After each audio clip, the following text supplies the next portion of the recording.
Kecil-kecil cabai rawit, itulah definisi laptop yang satu ini.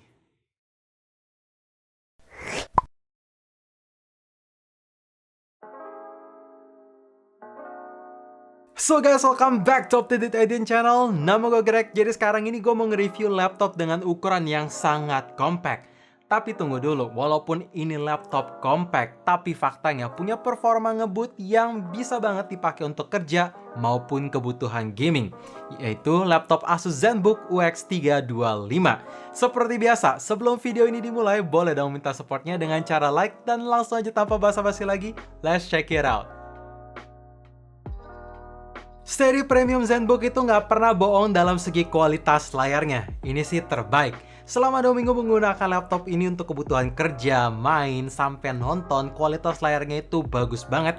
Karena panelnya bukan menggunakan regular IPS LCD, tapi langsung OLED HDR dengan tingkat color akurasi 100% DCI-P3 dan Pantone Validated. Jadi warna yang dihasilkan itu udah true to life. Apa yang kalian lihat, ya itu yang kalian dapat. Kalau misalkan ada warna gelap, itu gelap banget. Dan kalau misalkan ada warna cerah, juga bisa cerah banget. Apalagi dalam segi brightness pun bisa meningkat sampai 400 nits, yang lebih dari cukup untuk kebutuhan indoor maupun outdoor. Oh ya, by the way, buat kalian yang senang main game FPS, screen response time-nya juga rendah banget, yaitu serendah 0,2 milisecond aja. Sekarang lanjut dalam segi desain. Laptop ini membawa Nano Edge display, jadi bezel kiri, kanan udah tipis banget, dan bezel atas ya cukup tipis, jadi terlihat kekinian. By the way, ada satu fitur underrated yang menurut gua akan sangat berguna ke depannya. Walaupun panel layar di laptop ini menggunakan OLED HDR yang vivid, vibrant, dan cerah, tapi somehow Asus masih bisa kurangin blue light sampai 70%. Jadi kalau misalkan mau digunain seharian penuh, mata itu bisa nyaman dan nggak cepet capek aja. By the way, untuk rotasi hinge-nya bisa dibuka sampai 140 derajat menggunakan satu tangan aja. Body form factor laptop ini sih benar-benar mantap. Kalau misalkan gua kasih tunjuk kayak gini, nggak kelihatan kalau ini adalah sebuah laptop 13,3 inch. Lebih kelihatan ini laptop 12 inch. Sampai-sampai begitu gue masukin ke tas yang cukup kecil, ternyata masih muat. Dan untuk bahan material yang dipakai pun juga premium. Di bagian top lid menggunakan lightweight diamond cut aluminum alloy, dan di bagian bodi dalam keseluruhan menggunakan metal. Tapi walaupun bodi keseluruhan menggunakan metal, faktanya laptop ini cuma punya berat seenteng 1,14 kg aja. Yes, kalian nggak salah dengar, laptop ini nggak nyampe 1,5 kilo dalam segi beratnya.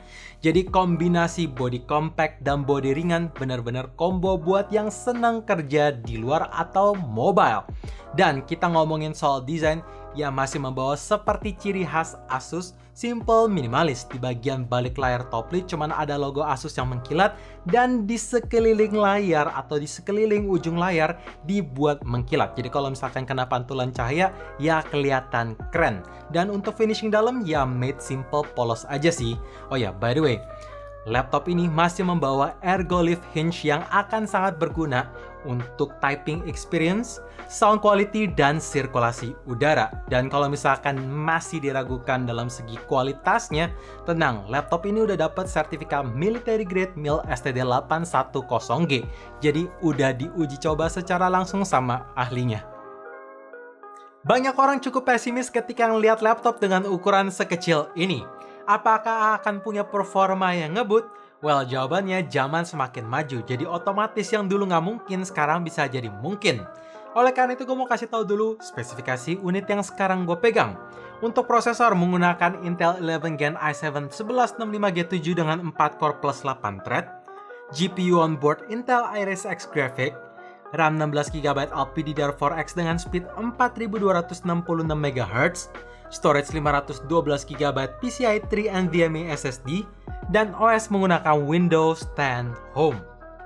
Dan sekarang gue mau bahas dalam segi penggunaan produktivitas, kayak ngedit video di Adobe Premiere dengan resolusi 1080p dan durasi kayak 3 menit 23 detik. Rendernya di awal cepat sampai begitu udah hit 97% barulah mulai time consuming. Jadi total rendernya butuh makan waktu 4 menit 30 detik. Dan untuk penggunaan Adobe Photoshop tentu sangat bisa, apalagi kualitas layarnya seperti yang tadi gue bilang udah akurat. Dan kalau ditanya apakah laptop ini bisa dipakai untuk main game, jawabannya kalau untuk game mainstream sangat bisa. Gua ngetes pakai game CSGO, itu dapat settingan rata medium, FPS dapat di angka highest 110, lowest 70, dan rata-ratanya di angka 90 yang sangat playable. Pokoknya laptop ini bisa dipakai kerja maupun main game. Dan by the way, untuk fan-nya tuh bener-bener anteng banget ketika dipakai render maupun main game. Nyaris gak gitu ganggu lah ya.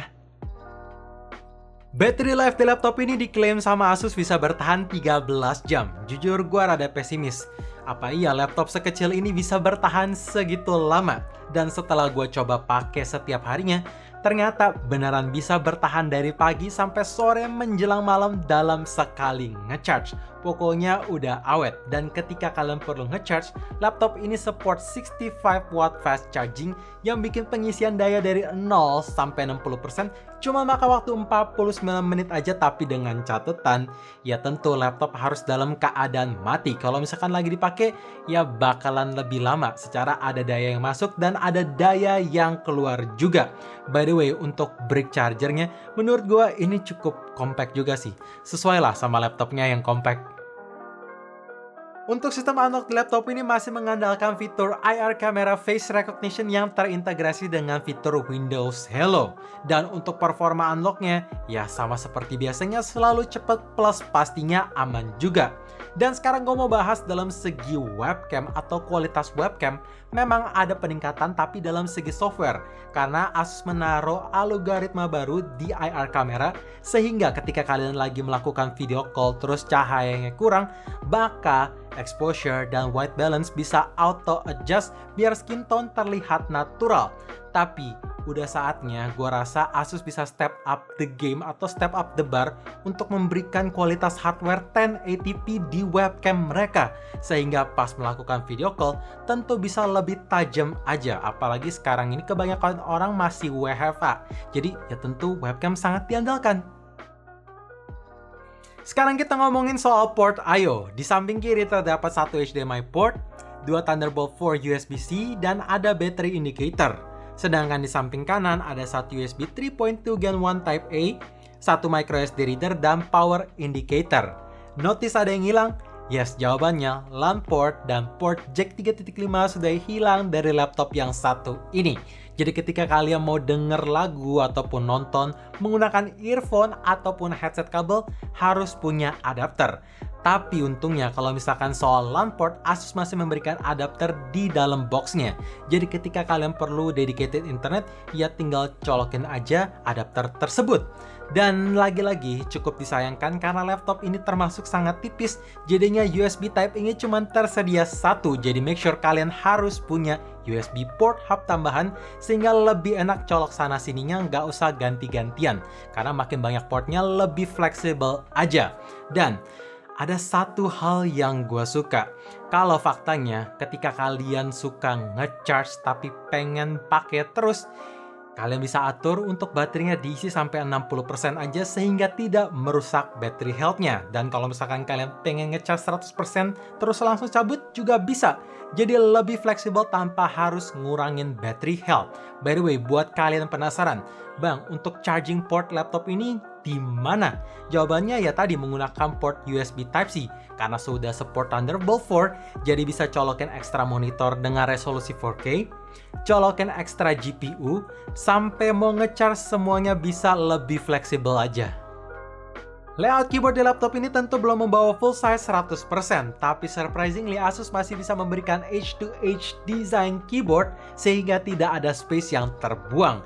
Dan itu ngaruh ke typing experience, walaupun jujur di 2 hari pemakaian awal, gue sering typo karena key travelnya agak cukup jauh di 1,4 mm. Tapi begitu udah kebiasa, typing experience bisa lebih baik karena tactile, membal, tapi nggak gitu berisik. By the way, buat kalian kalian yang suka ngetik di tempat gelap, ada tersedia LED backlight yang bisa kalian adjust sampai 3 kali tingkat kecerahan. Oh ya, ada satu fitur yang gue suka, di mana function key atau tombol function key-nya itu bisa kita lock. Sehingga pas kita lagi mau main game, terus tekan tombol F2 tapi nggak mau fungsinya buat volume, ya bisa dulu di lock. Dan kalau misalkan kalian mau unlock, tinggal tekan tombol function plus escape aja yang sama, pokoknya lebih gampang. Lanjut, touchpad. Asus lagi-lagi bisa mengoptimize space yang ada sehingga touchpad di laptop ini tuh lebar banget. Jadi kalau misalkan mau drag sana sini, nggak perlu sering-sering ya usap berkali-kali. Dan untuk touchpad feels-nya pun ini solid karena menggunakan kaca dan nggak keset. Sehingga halus, kalau misalkan gue lupa bawa mouse ya enak aja menggunakan touchpadnya, nyaman. Dan walaupun keyboard di laptop ini belum membawa full size 100%, tapi Asus juga bisa memberikan number pad 2.0. Jadi ada numpad key yang ada di touchpadnya. Untuk ngitung-ngitung lebih gampang aja. So guys, itu dia video review Asus ZenBook OLED UX 325 versi channel up-to-date Idean. Dan untuk harga, gue sebutin varian yang sekarang gue pegang dulu, yaitu varian tertinggi, dihargain Rp9.299.000. Dan ada varian rendahnya lagi, dihargain Rp16.299.000. Memang mahal, tapi kalau misalkan kalian content creator yang mengandalkan layar bagus dan pengen punya performa ngebut plus layar OLED, ya ini laptop bisa dipertimbangkan. Karena so far ini adalah laptop layar OLED termurah yang pernah ada sampai pas video ini dibuat. So, thank you for watching. Jangan lupa like dan subscribe channel ini sekaligus nyalain notifikasinya juga supaya kalian tahu kapan video baru diupload. And as always, stay safe, stay healthy, dan stay updated with up to date.